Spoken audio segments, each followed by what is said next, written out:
മഴ തിമർത്ത് പെയ്യാണ് ഇവിടെ പാലക്കാട്. എല്ലാവരും സേഫായിട്ടിരിക്കുക. പ്രത്യേകിച്ചും ജലാശയങ്ങളൊക്കെ ഉള്ളിടത്തിലൊക്കെ ആളുകൾ നല്ലോണം ശ്രദ്ധിക്കുക. എന്തെങ്കിലും പ്രശ്നമുള്ള സ്ഥലത്തുള്ള ആളുകളൊക്കെ സുരക്ഷിതമായ ബന്ധുവീടുകളിലേക്കോ എവിടെയെങ്കിലുമൊക്കെ മാറിയിരിക്കുക.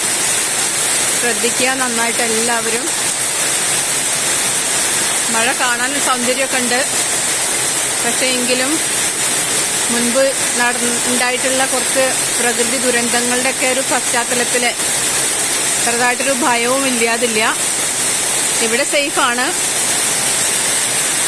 കുന്നുകളുടെയൊക്കെ അടുത്തൊക്കെ ഉള്ള ആളുകളൊക്കെ ബന്ധുക്കളുടെയൊക്കെ വീടുകളിലേക്ക് സുരക്ഷിതമായ ഇടങ്ങളിലേക്ക് മാറി താമസിക്കുക. എന്തായാലും പ്രപഞ്ചശക്തി എല്ലാവരെയും കാത്തു രക്ഷിക്കട്ടെ.